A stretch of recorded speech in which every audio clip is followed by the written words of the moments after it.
Assalamualaikum warahmatullahi wabarakatuh.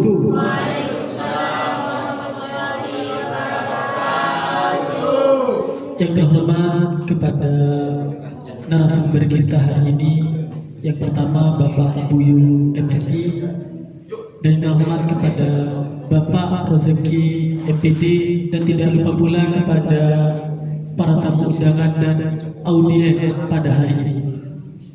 Pertama, marilah kita panjatkan puji syukur kehadirat Allah Subhanahu wa taala yang telah memberikan rahmat dan hidayahnya kepada kita semua sehingga kita bisa berkumpul di tempat yang insyaallah penuh berkah ini. Yang kedua kalinya, salawat dan salam semoga tetap tercurah limpahkan kepada junjungan kita Nabi Muhammad sallallahu alaihi wasallam yang telah membawa kita dari alam jahiliyah menuju alam ilmiah ini. Di sini saya Abdul Muiz selaku moderator yang akan memandu diskusi pada siang hari ini.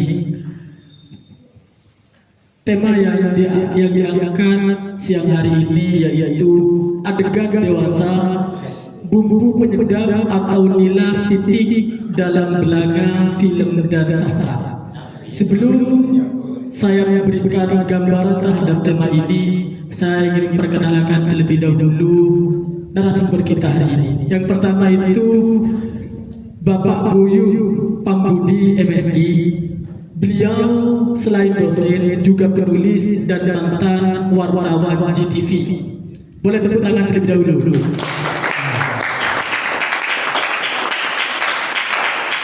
Narasumber yang kedua Bapak Rozeki MPD. Beliau juga dosen, juga penulis dan penggemar film di berbagai aliran. Jadi ini memang basicnya mengangkat tentang film itu. Nanti teman-teman bisa tanyakan bahwasanya adegan dewasa, bumbu penyedap atau nilai setitik dalam belanga film dan sastra. Mungkin teman-teman ini sudah sering melihat ataupun tahu, sudah banyak sekali film yang ditontonkan, entah itu film terbaru atau film yang dulu itu, sudah banyak sekali adegan-adegan dewasa. Salah satu contoh, bukan pemeran yang artis-artis saja, melainkan juga konten kreator yang dari Madura juga menontonkan adegan dewasa ini. Salah satu contoh kemarin yang lagi viral-viralnya sampai dibawa ke jalur hukum begitu. Itu kontennya Akeloy Products. Nah, oleh karena itu adegan dewasa ini terhadap film apakah menjadi penyebab, apakah menjadi bumbu penyedap atau menjadi nilai setitik? Menjadi bumbu penyedap ini menjadi nilai positif terhadap film tersebut atau malah sebaliknya menjadi nilai setitik yang menimbulkan negatif terhadap film tersebut. Oleh karena itu mungkin lebih pantasnya, lebih jelasnya nanti dijelaskan oleh pemateri. Mungkin langsung saja pemateri yang pertama Bapak Buyung MPD, Bapak Buyung MSI, dipersilahkan. Kawan-kawan mahasiswa, sebenarnya dunia film ini dari sisi keterlibatan saya secara langsung itu hanya satu kali. Jadi artis utama, maksudnya saya pernah jadi artis utama. Pemerannya 2 orang. Bukan kaget Pak. Jadi saya pernah jadi pemeran utama di film pendek 3 menit judulnya Demokrasi titik 3. Itu tayang di YouTube.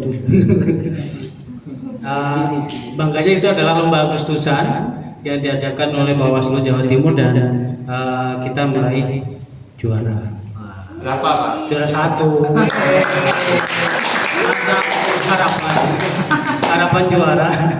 Jadi meskipun hanya 3 menit itu prosesnya sangat melelahkan. Kurang lebih butuh waktu 2 hari atau 3 hari begitu.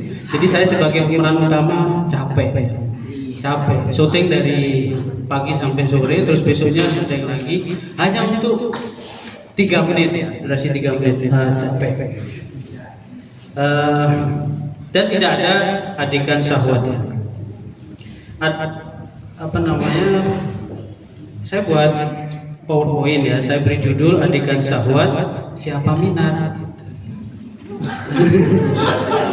Jadi di keaktoran yang pernah saya jalani tidak ada adegan syahwat. Tapi apakah adegan syahwat ini diminati? Ini yang saya tanyakan. Terus kemudian saya ingin dapat jawaban, tapi bukan jawaban yang berisi opini. Saya ingin data yang berbicara. Apakah film syahwat di Indonesia itu paling banyak diminati? Saya mendapatkan jawaban ternyata tidak. Jadi film yang diputar di bioskop itu ternyata bukan film yang ada adegan syahwatnya. Paling banyak ditonton yang tertinggi saat ini itu adalah film KKN di Desa Penari. Ditonton lebih dari 10 juta orang.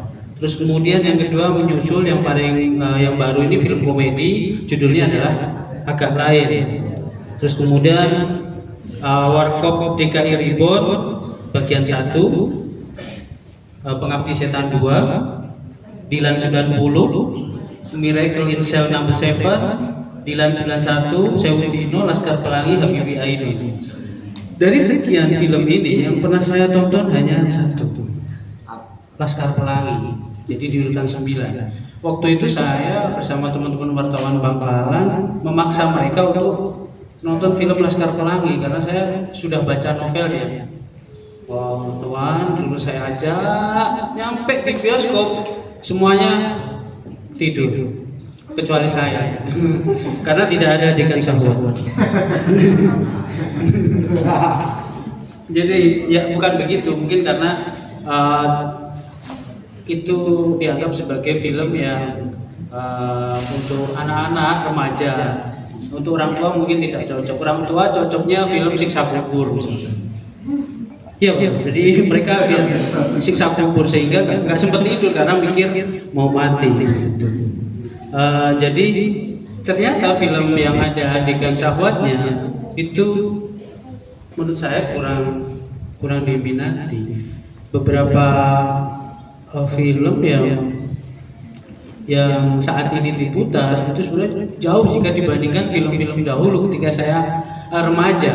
Ketika saya remaja, saya datang ke bioskop di Jawa Tengah, itu balihonya atau posternya ya, balihonya itu berisi tentang misalkan ranjang berdarah gitu, atau ada selalu banyak adegan ranjang.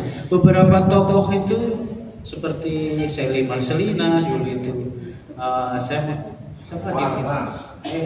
itu, terus ada yang sempat hijrah itu pakai kerudung. Sebelumnya pernah main di film yang ada adegan syahwatnya, tapi itu dulu. Bahkan ada ketika kita nonton film Susana itu juga ada seperti itu. Ada gambar video yang cukup menggiurkan bagi laki-laki. Itu jadi sebenarnya film yang ada bumbu syahwatnya kurang diminati saat ini.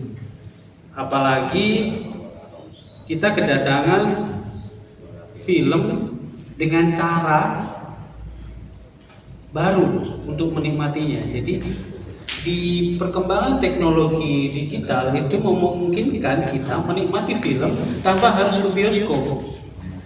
Kita bisa nonton Netflix, terus kemudian kita bisa nonton RCTI Plus, video, WeTV kalau nggak salah ya, drakor ya, yang suka drakor, WeTV, Hotstar, video macam-macam, RCTI Plus, itu bisa Netflix juga.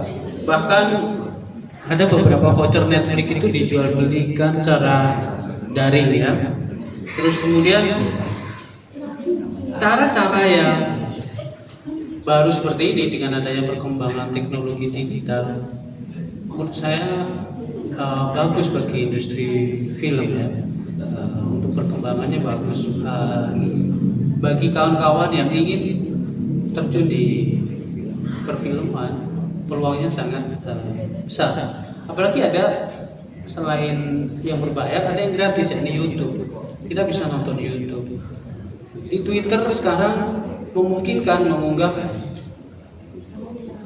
video lebih dari 3 menit. Dulu video di Twitter dibatasi 3 menit. Sekarang misalkan film Jepang itu bisa 1 jam. Film Jepang yang pemerannya 2 orang itu bisa 1 jam. Film apa itu ya? Jadi film Jepang yang itu ya. Jadi ya pasti tahu lah ya, mas-mas dan bapak ini kan pasti tahu lah yang seperti itu ya, yang ibu terutama ya. Masyarakat kecil Nggak ada X-nya ya itu. Itu wajar karena di Jepang negara yang pertumbuhan penduduknya udah minus.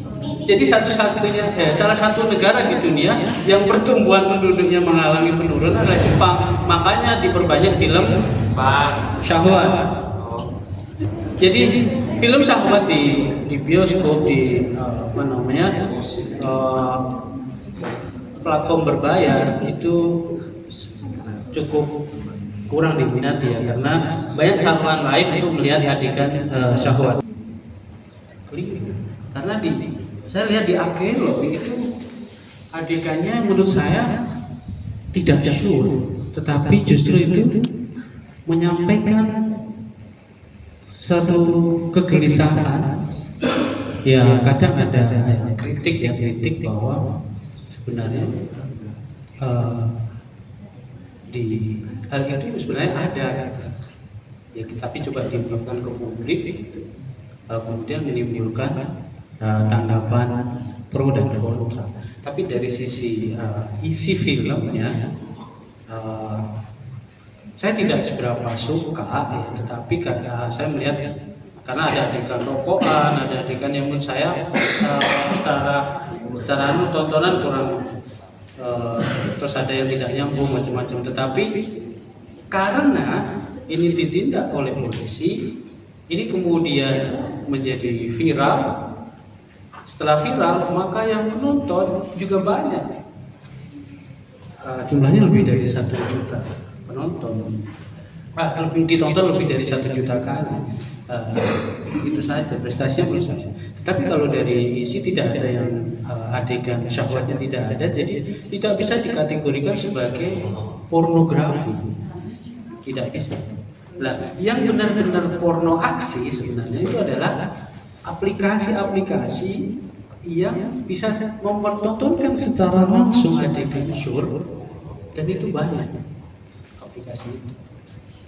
Bahkan itu tidak segera ditindak oleh aparat penegak hukum. Nah itu. Terus kemudian perkembangan teknologi digital yang selanjutnya adalah selain cara menikmati film jadi beragam, film KKN di Desa Penari itu awalnya juga berdasarkan viralitas di medsos. Di Twitter pada tahun 2019 itu ada sebuah utas atau cuitan berantai, yaitu utas atau thread itu pada tahun 2019. Nama pembuat utasnya adalah akun @simpleman sekian. Nah, 2019 ini awal mendekati pandemi. Pandemi dinyatakan di Indonesia sejak 2020. Ketika cerita horor ini viral di Twitter, ini kemudian membuat orang penasaran apakah ini cerita nyata, kisah nyata, ataukah ini fiktif begitu. Daya imajinasi dari si si pembuat tuntas. Terlepas dari pertanyaan itu, film KKN di Desa Penari ini saat ini menjadi film yang paling banyak ditonton. Itu faktanya. Itu fakta. Kemudian ada kaitan misalkan antara media sosial sebagai sebuah platform baru sejak berkembangnya teknologi digital, kemudian berimbas ke dunia film. Ini juga ada beberapa karya sastra yang juga awalnya berasal dari postingan di media sosial. Jadi ada hal-hal baru yang ini saling berkaitan. Dunia digital ini berperan dalam perkembangan perfilman. Awalnya hanya utas, tapi karena viral kemudian difilmkan. KKN di Desa Penari. Nah, ini yang terakhir yang ingin saya sampaikan. Karena saya adalah generasi milenial tua, itu saya sempat menikmati masa bahwa sosok cewek ideal menurut saya adalah Dian Sastrowardo ya. Dian Sastrowardo 2002 itu dia hadir di film Ada Apa Dengan Cinta AADC 1 rilis tahun 2002. Di situ ada Nicholas Saputra, ada Dian Sastro. Itu adalah film yang luar biasa heboh waktu itu tahun 2002. Sebelum kita nonton ke bioskop, kita nonton bajakannya dulu. Bajakannya pun miring-miring gitu karena pakai handycam. Jadi kita waktu itu di Surabaya 2002 itu semester 4 atau 5 begitu. Semester 4 menuju 5. Di film AADC 1 itu menurut saya adalah tonggak kebangkitan film Indonesia setelah terpuruk sekian lama. Perfilman di Indonesia tidak seramai sekarang. Dulu pernah terpuruk sangat lama, kemudian bangkitnya ditandai dengan film AADC yang diproduseri Mira Lesmana dan Sapari Reza kalau tidak salah. Nah ini di saat itu film AADC 1 itu menghadirkan karya sastra berupa puisi dalam film itu. Jadi Rangga atau Nicholas Saputra itu membacakan satu puisi judulnya ya dengan judul sama dengan judul film Ada Apa Dengan Cinta. Dan Dian Sastro ini tokohnya namanya sama Cinta, tokoh cinta kalau salah. Ya betul. Ya Rangga dan Cinta. Yaitu bagaimana karya sastra mendapatkan tempat yang sangat terhormat dalam film AADC 1. Karya sastra dalam puisi menjadi tempat yang sangat terhormat. Menjadi film yang menandai era kebangkitan film nasional, diperankan dengan sangat baik oleh Nicholas Saputra dan Dian Sastro. Dan waktu itu adalah rekor penonton terbanyak waktu itu. Jadi kalau beli tiketnya AADC itu harus antri sekali. Karena kita nggak sabar antri, kita beli bajakan dan gambarnya miring-miring dulu. Di kantor mahasiswa, di lembaga pers mahasiswa waktu itu. Itu saja dari saya sebagai pemantik diskusi. Mohon maaf jika ada kekurangan. Memang bukan jika ya, memang ada kekurangan karena saya bukan pengamat film ya. Saya bukan pengamat film, saya hanya penikmat film, terutama yang yang begitu, yang animasi maksud saya, yang One Piece, yang apa itu Naruto, itu saya. Baru, artinya topik ini yang kemudian diperbincangkan adegan dewasa dalam dunia sastra ini pernah heboh polemik tentang eh, dulu istilahnya ada istilah SMS, sastra madhab selangkangan. Kemudian ada istilah lain GSM, gerakan syahwat merdeka. Jadi sebelum kurikulum merdeka sudah ada gerakan syahwat merdeka. Polemik itu muncul kalau tidak salah akhir tahun 2006 dalam pidato kebudayaan yang disampaikan oleh Taufik Ismail. Di situ disinggung bahwa perkembangan sastra yang terjadi selain dua istilah itu, SMS, GSM, ada juga istilah sastrawangi. Karena pada waktu itu banyak penulis perempuan muda yang cantik-cantik, kemudian menulis cerita-cerita dengan bumbu adegan dewasa itu, kemudian buku mereka dikapitalisasi istilahnya oleh penerbit-penerbit dengan mengadakan bedah buku, launching, menghadirkan penulisnya yang cantik-cantik dan wangi-wangi itu. Kemudian istilahnya menjadi sastrawangi. Nah, fenomena ini paling tidak kalau berdasarkan pidato dari Taufik Ismail muncul setelah era reformasi. Ada dua karya sastra waktu itu yang walaupun Taufik Ismail tidak menyebutkan secara langsung, tetapi paling tidak yang menjadi sorotan adalah novel Saman karya Ayu Utami, dan yang berikutnya saya sebutkan pasti dari judulnya akan menimbulkan kontroversial, yaitu karya Jenar Maisa Ayu dengan judul Jangan Main-Main dengan Kelamin. Ini kumpulan cerpen. Nah, setelah dua novel atau dua karya prosa itu, memang kemudian bermunculan novel-novel yang di dalamnya ada adegan dewasa, persetubuhan.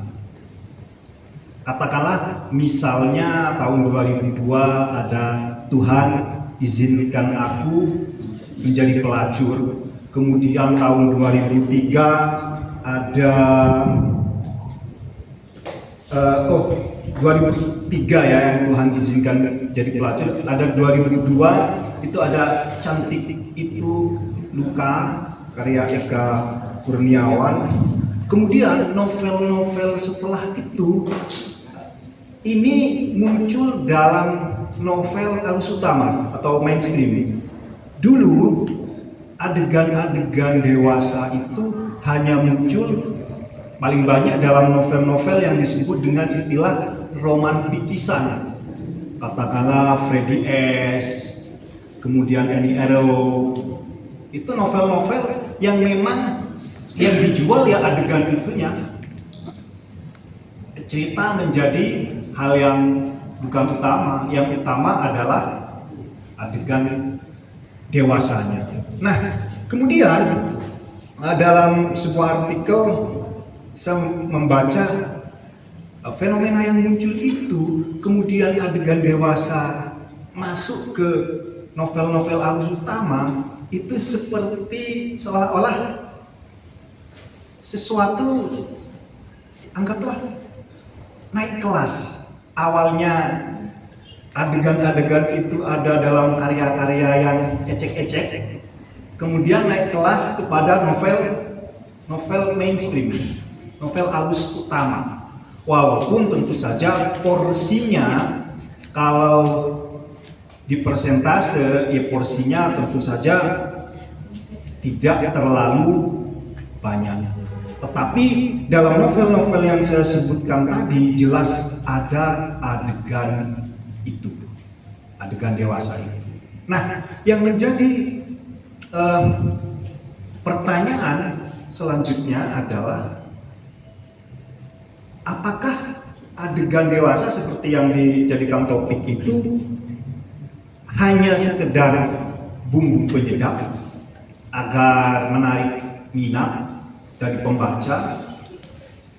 Mungkin di satu sisi justru menjadi bumerang, orang enggan membaca itu karena dianggap tidak pantas misalnya, atau jangan-jangan memang itu utamanya, menu utamanya justru adegan dewasanya, yang lainnya justru yang bumbu. Seperti yang saya pernah diskusi tentang posisi iklan dalam televisi. Kita menduga bahwa iklan itu selingan dari ceramah, dari berita. Tapi kalau mau dibalik, sebenarnya justru ceramah itu selingan dari iklan, karena televisi mendapat pemasukan banyak dari iklan. Kemudian iklan TV itu sebenarnya ingin menayangkan iklan, tapi kalau hanya iklan saja orang tidak akan nonton, maka diberi selingan ceramah, diberi selingan. Tetapi dari sudut penonton, iklan itu hanya selingan. Dari sudut pemilik TV justru sebaliknya, yang selingan adalah film-film, ceramah-ceramah, talk-show dan sebagainya itu. Memang untuk hal ini jelas akan pro kontra. Begitu juga dengan kasus polemik SMS ini, sastra mazhab selangkangan ini memunculkan banyak komentar. Ada yang paling banyak tentu saja di Indonesia adalah yang kontra. Artinya maksud saya pro terhadap pernyataan Taufik Ismail dan kontra terhadap novel-novel yang beredar itu. Nah, tetapi tentu saja ada juga golongan-golongan yang justru kontra terhadap Taufik Ismail. Tentu saja yang golongan ini adalah golongan para penulis. Nah, kemudian saya ingin masuk pada keterbukaan dan ketertutupan dalam konteks ini. Artinya katakanlah berangkat dari apa yang disampaikan Taufik itu, bahwa sastra diharapkan tidak mengumbar hal-hal yang berbau syahwat, artinya tertutup. Tetapi di lain sisi bahwa ketertutupan, bahwa itu dianggap sebagai katakanlah topeng. Artinya begini, ketika misalnya saya membaca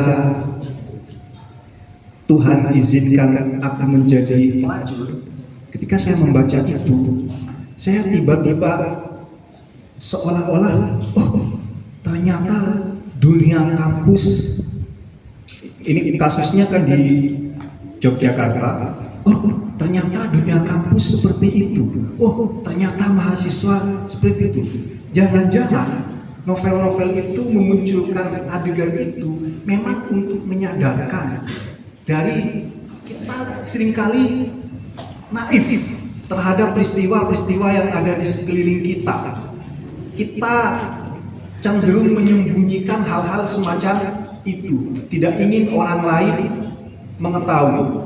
Dan yang menurut saya hal yang menarik adalah tentang mahasiswa di kota-kota besar, mahasiswa dan mahasiswi tentu saja di kota-kota besar, cara bergaul mereka, kehidupan mereka seperti apa. Secara lisan saya sering mendengar, tetapi karena itu muncul secara lisan, hal itu kemudian hanya menjadi semacam rumor. Hanya rumor, karena ia berupa berita lisan. Tapi begitu saya membaca novel itu, misalnya saya membaca novel tadi Tuhan izinkan aku menjadi pelacur Jogja, kemudian novel Pulang yang sebagian kisahnya di Prancis, kemudian sebagian kisahnya di Jakarta pada kasus tahun 98. Di situ juga diceritakan tentang bagaimana pergaulan mahasiswa, digambarkan di situ. Jangan-jangan kita selama ini telah naif menganggap bahwa kehidupan di kampus-kampus besar itu biasa-biasa saja, tentram-tentram saja, enjoy saja. Ternyata ada banyak gejolak, ada banyak persoalan. Paling tidak setelah saya membacanya dalam bentuk tulisan, saya menjadi efeknya beda ketika saya mendengar itu dari cerita. Karena itu cerita, lisan, maka saya menganggapnya hanya rumor. Tapi begitu membaca teks, tulisan, sastra, itu kok kemudian terpatri di perasaan saya. Wah, ini gawat. Wah, ini jangan-jangan novel-novel yang memberi gambaran seperti itu juga menjadi pengingat bagi orang yang membacanya, bahwa begini loh sebenarnya kejadian-kejadian di lingkungan kita. Tentang apakah kemudian itu akan kita posisikan sebagai bumbu atau nilas titik. Ini judul ini terkait dengan peribahasa. Nilas titik, gara-gara nilas titik rusak susu sebelanga. Artinya saya membayangkan bahwa dunia sastra itu, film itu adalah susu di belanga. Kemudian adegan-adegan semacam itu akan menjadi nila yang rusak atau justru bumbu penyedap. Saya tidak akan berusaha memberi jawaban. Artinya apa yang saya sampaikan tadi adalah pengantar untuk diskusi kita siang ini. Untuk pemantik diskusi saya rasa cukup, saya telah memberi gambaran. Tetapi kalau kita mau mundur lagi jauh ya, sebelum saya akhiri, sebenarnya tentang adegan-adegan, kalau kita melihat dari Balai Pustaka sampai ke Pujangga Baru, sampai ke 45, Angkatan 66, memang novel-novel yang membicarakan tentang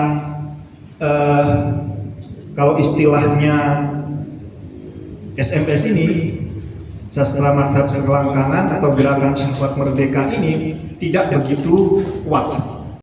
Contoh yang diambil oleh dua pemateri ini adalah konten kreator Akelo Production yang berjudul Guru Tugas kemarin, yang viral-viralnya kemarin.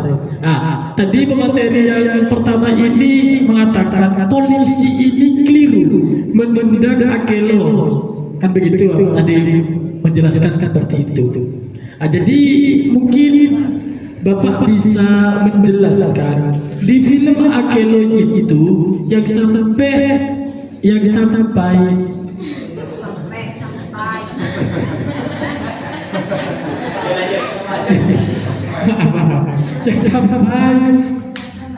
apa ke jalur hukum itu yang masalah atau yang keliru? Apa ada adegan dewasanya, adegan sahwatnya?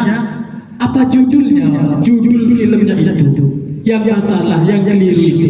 Menurut Bapak bagaimana? Bad news is a good news.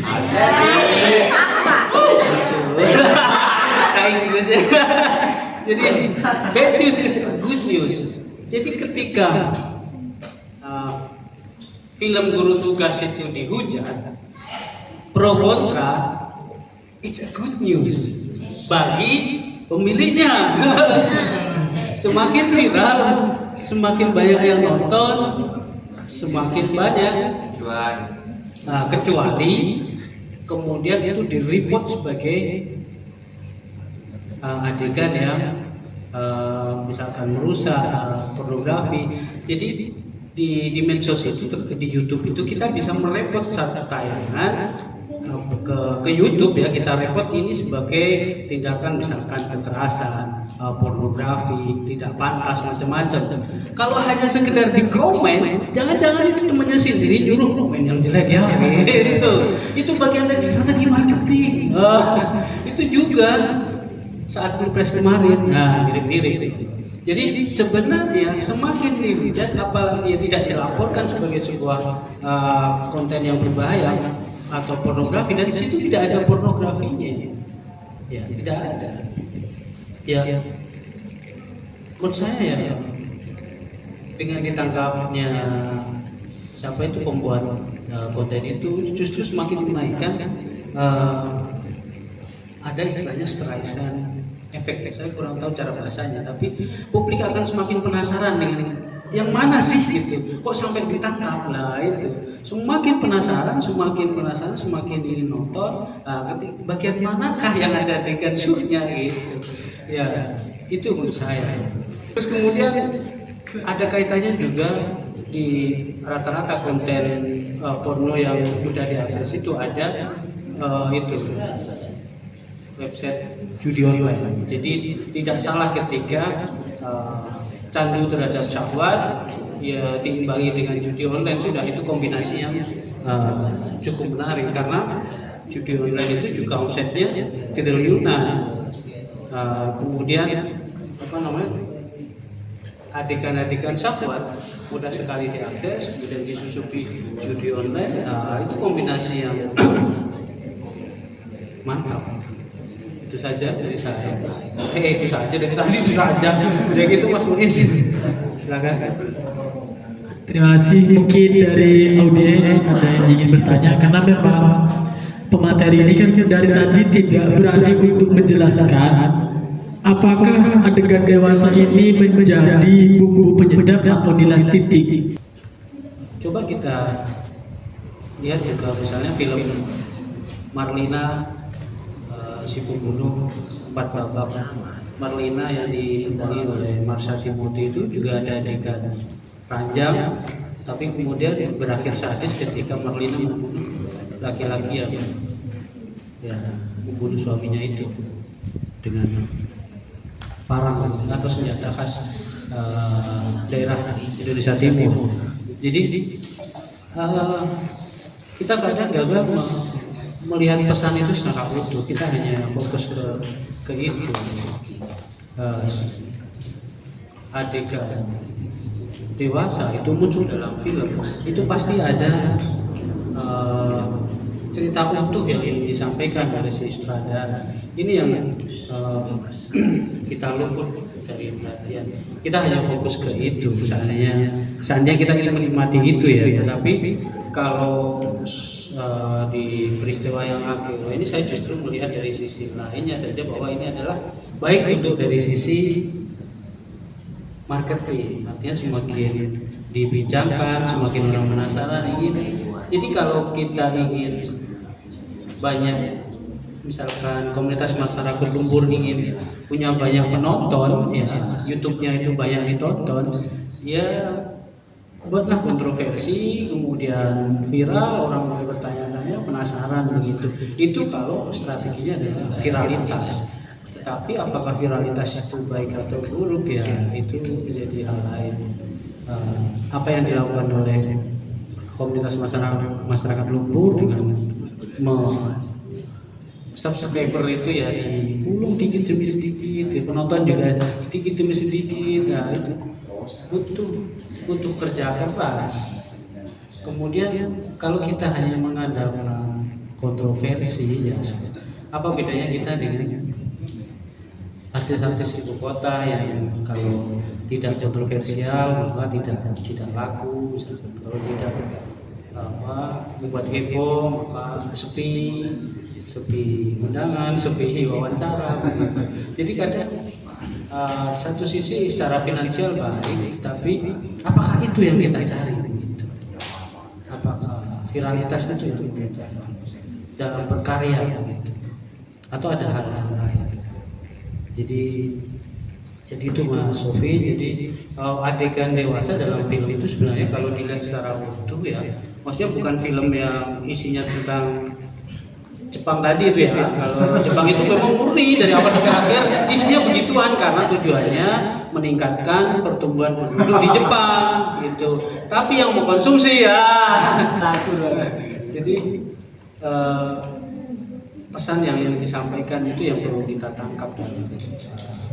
Begitu juga di sastra misalkan Saman ya, novel Saman itu ada, kalau kita pesannya bukan hanya soal hubungan badan, utamanya kasus 98. bukan soal hubungan badan, tetapi ada pesan yang secara utuh ingin disampaikan begitu, bahwa kita ada pesan yang secara utuh yang ingin disampaikan oleh si penulis itu. Kalau di film ya oleh si Naskah dan sutradara.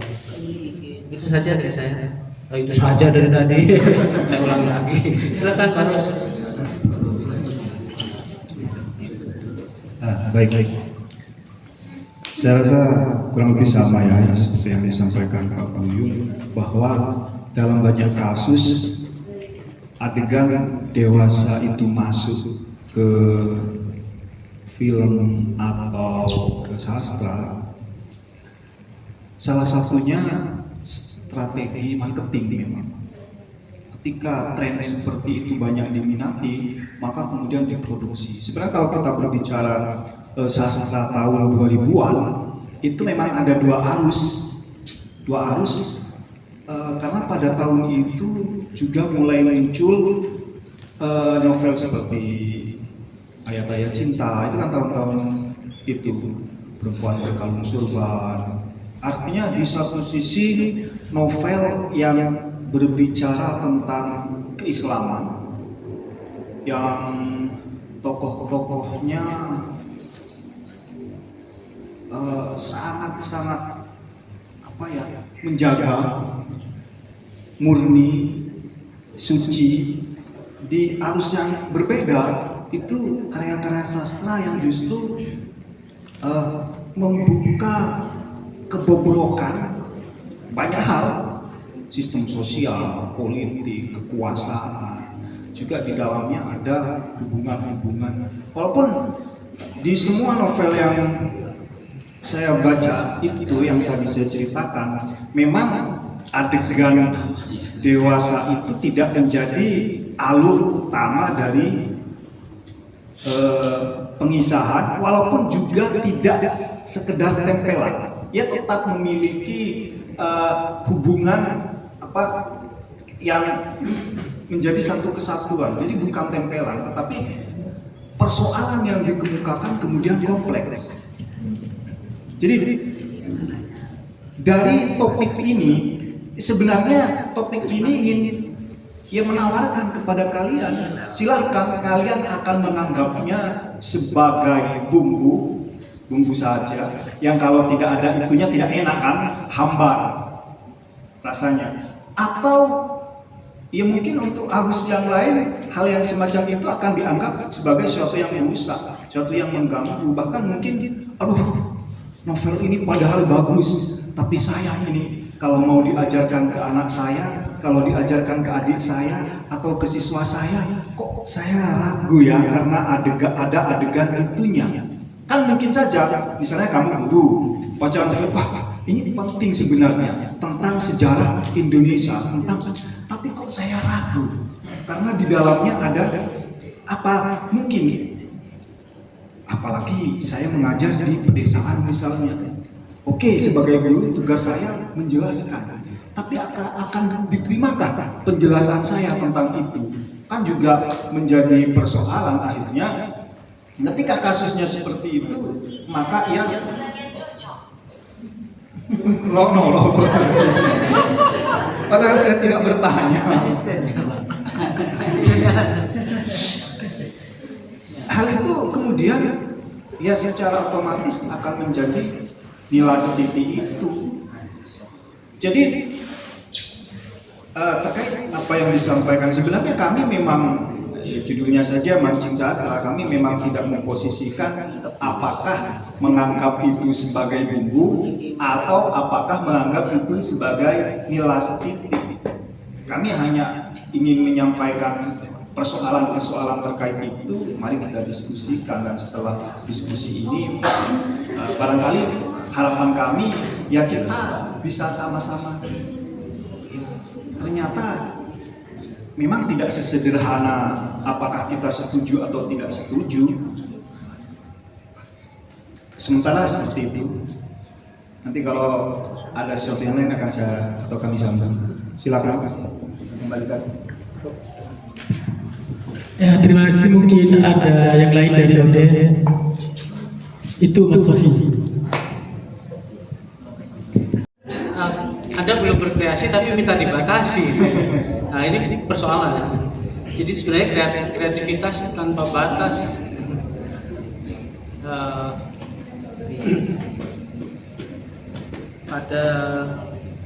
Ada dua hal. Yang pertama, saya baca artikel beberapa hari yang lalu soal kurikulum ya, kurikulum pembelajaran di kita itu membuat daya imajinasi anak kita itu tumpul dan terbatas, sehingga kita jarang memiliki penulis naskah film itu yang baik, itu luar biasa, itu jarang ya. Seperti film-film Jepang. Seperti film-film Animasi Jepang gitu ya. Jangan-jangan tertular animasi. Jadi imajinasi dalam film-film yang saya nikmati di selain film Indonesia, selain Laskar Pelangi ya, itu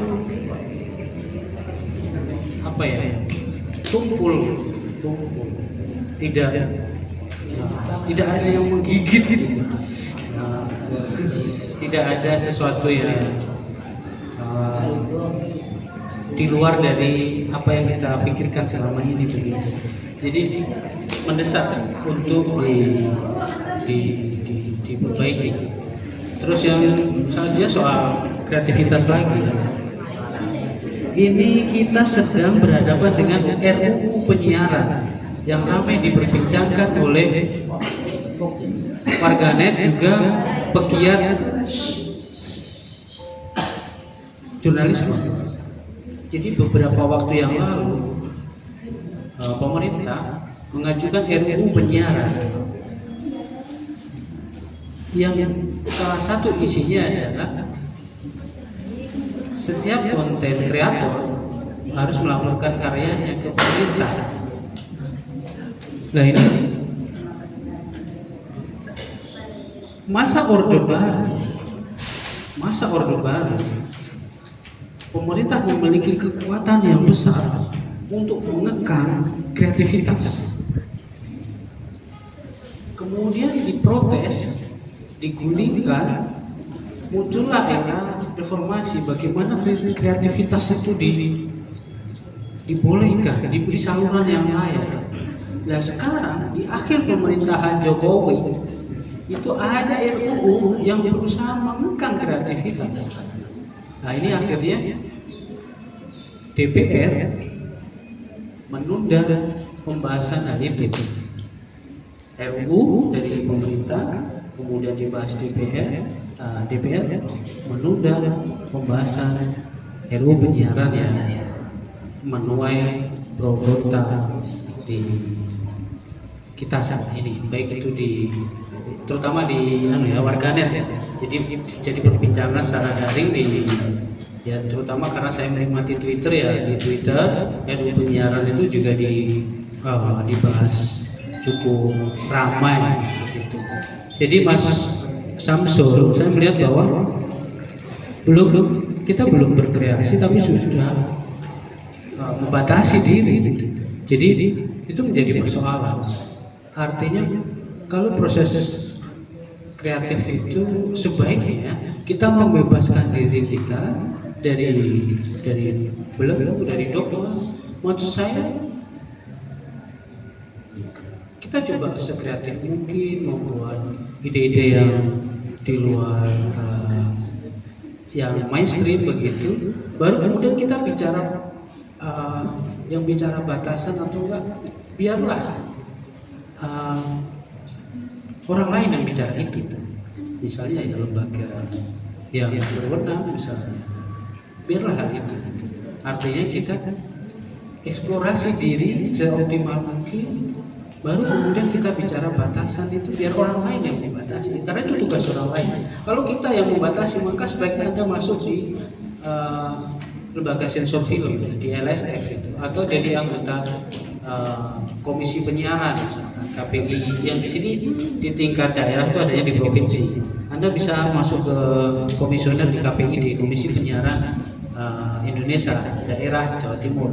Jadi kalau Anda ingin bicara soal batasan-batasan, maka jadilah komisioner di KPID, atau masuk ke lembaga sensor film, atau masuk ke jadi aparat penegak hukum, maka Anda akan bicara batasan karena Anda bekerja sebagai amanah dari undang-undang. Jadi kalau kita sebagai penikmat seni, sebagai kreator, penikmat sastra, ya sebaiknya berkarya seluar biasa mungkin. Soal batasan itu bisa, biarlah lembaga lain yang mengurusi. Menurut saya begitu. Artinya supaya kita optimal mengeksplorasi kemampuan kita. Menurut saya begitu. Itu saja dari saya. Itu saja. Silakan Pak. Baik. Saya akan mengomentari hal lain. Paling tidak yang saya tangkap tadi, ketika sebuah film atau karya sastra di dalamnya ada adegan atau penggambaran yang seperti itu, apakah tidak khawatir nanti akan ditiru? Kurang lebih kan ada pertanyaannya seperti itu. Nah, saya ingin menyampaikan paling tidak ini pendapat yang mendukung gerakan kebebasan ekspresi dalam karya sastra itu begini. Jadi ketika, katakanlah saya ambil contoh kasus novel Tuhan Izinkan Aku Jadi Pelacur misalnya, itu sebuah memoir yang ditulis dalam novel itu. Memoir, artinya kalau memoir memang diambil dari perjalanan pribadi seseorang. Nah, awalnya tokoh perempuan dalam novel ini tokoh yang sangat agamis,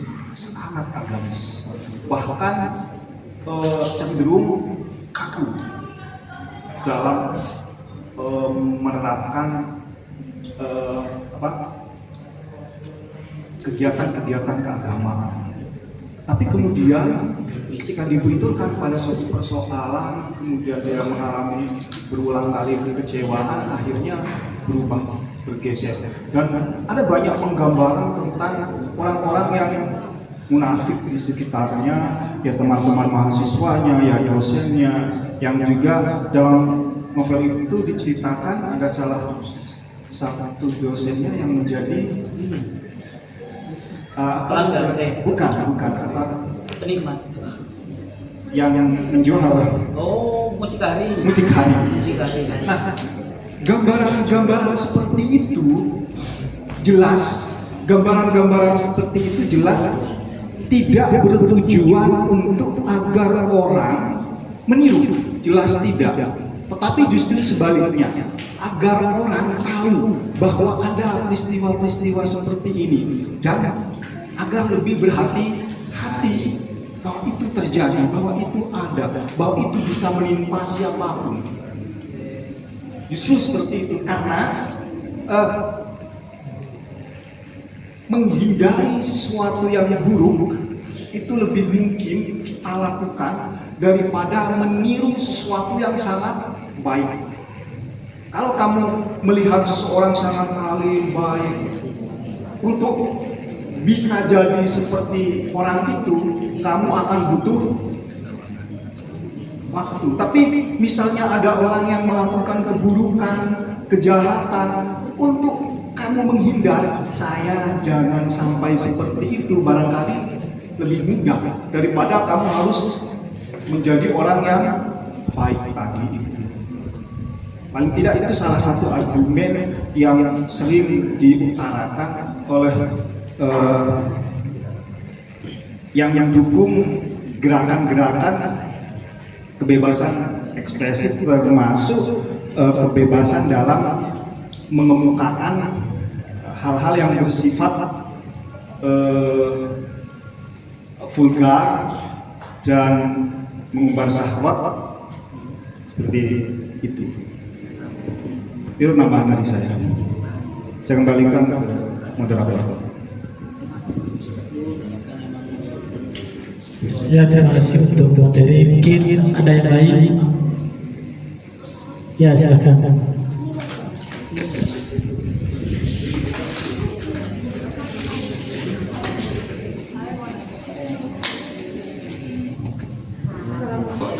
Baik atau buruk sebenarnya relatif ya. Artinya nanti kita akan masuk ke topik tadi, kita akan menganggapnya sebagai hal yang merusak atau sesuatu yang memang mau tidak mau harus dibicarakan. Kalau kita lepas dari novel itulah, kita beralih ke peristiwa kejadian sehari-hari. Kejadian sehari-hari artinya yang kita dengar misalnya dari berita, peristiwa semacam itu sangat banyak terjadi. Kekerasan seksual misalnya yang dilakukan oleh orang dewasa terhadap anak-anak, atau yang remaja terhadap remaja terhadap anak kecil, atau bahkan anak kecil terhadap anak kecil yang lain. Dan itu terjadi di kehidupan sehari-hari. Nah, apakah novel ini berusaha, jelas tidak masuk akal kalau kemudian sang penulis ingin mempromosikan itu. Menurut saya justru sebaliknya, peristiwa-peristiwa itu kemudian perlu dimunculkan dalam tulisan, karena seperti yang saya sampaikan tadi, efek berita lisan, efek berita, kita tahu kan sifat dari berita itu. Ketika berusia 1 minggu, jangankan 1 minggu ya, 2 hari, berita itu sudah basi, sudah hilang. Tapi sastra sampai sekarang berapa tahun Cantik Itu Luka? 2003 ke sekarang berapa tahun? Tetap masih dijadikan pembicaraan. Peristiwa-peristiwa seperti itu, kita tahu orang yang normal akan menganggap bahwa peristiwa atau adegan seperti itu, kelakuan si tokoh yang seperti itu bukan perlakuan yang baik kan, itu perilaku yang menyimpang. Dan ketika itu disampaikan, nah sebenarnya sama seperti yang ditanyakan oleh Samsul tadi, bahwa ketika itu dimunculkan, ini juga menjadi pengingat bahwa peristiwa seperti itu, walaupun gini, memang akan rentan juga ketika ada pembaca, ya makanya memang untuk novel-novel seperti itu ketika dibaca oleh siswa harus ada pendampingan, karena kalau dibiarkan lepas bebas, jangan-jangan yang dicari nanti ditandai, yang ada adegan di halaman berapa hanya dibaca itunya saja, tapi tidak dilihat keseluruhan fenomenanya, tidak dilihat keseluruhan sebab akibatnya, tidak dilihat dampaknya apa. Kan itu pasti punya dampak terhadap pelaku, dan kalau kamu membaca keseluruhan kan tahu apa yang terjadi kemudian, dan itu bisa saja menjadi pengingat. Itu jawaban saya. Terima kasih. Apakah masih ada yang bertanya atau sudah cukup pertemuan hari ini? Cukup. Mungkin pertemuan kali ini cukup ya. Sebelum saya tutup, mungkin ada closing statement dari kedua pemancing, dipersilahkan. Baik, sebagai pernyataan penutup, terhadap diskusi kita siang hari ini. Jadi karena kalian mahasiswa pendidikan bahasa dan sastra yang telah akan mengajarkan sastra ke anak-anak, kemudian kemungkinan akan berjumpa dengan novel-novel yang seperti saya sebutkan tadi, paling tidak kalian bisa memberi wacana. Tentu saja wacana yang positif bagi anak-anak dan wacana yang positif juga bagi novel atau karya sastra yang sudah beredar. Itu saja kata-kata penutup dari saya. Selanjutnya saya serahkan ke Pak Buyung. Wassalamualaikum warahmatullahi wabarakatuh. Baik, Mbak Dewi, ini juga membuat saya gelisah sama yang Mbak Dewi ini, karena saya punya anak-anak, ya saya punya anak, Mas. Iya. Jadi anak saya 3, yang pertama cewek, yang kedua cowok, yang ketiga cowok. Makanya kan untuk menyediakan bacaan selain novel yang dewasa, saya menyediakan cerita bergambar. Jadi sebaiknya Mbak Dewi beli buku saya. Ya. Jadi itu dari saya. Nah, sebenarnya yang diperlukan itu adalah kategorisasi. Seperti film, kategorisasi tayangan semua umur, bimbingan orang tua, 17 plus, 13 plus, ya, semacam itu juga saya diperlukan. Itu kategorisasi, bukan pelarangan, bukan penyensoran, ya kan, tetapi kategorisasi, sehingga kondisi yang mendukung kreativitas tetap ada di kita. Yang terakhir, tolong bilang cakep ya. Cakep boleh Pak. Masih ingat saya. Oh, ganti. Boleh. Ganti, selain cakep apa? Bagus. Sama jaga. Buyung. Coplos, kamar. Kemarin saya membahas itu. Sebaiknya apa? Sebaik kemarin kan konteksnya begini, pantun yang berisi nasihat sakral dirusak oleh kata cakep. Berarti nggak usah ngomong apa-apa. Kalau diam saja. Kalau ada yang nyeletuk, nilai C. Beli kawat, jangan ke apotek. Ke apotek, ya beli obat. Film Sabuat jangan dilirik, lebih baik nonton selawat.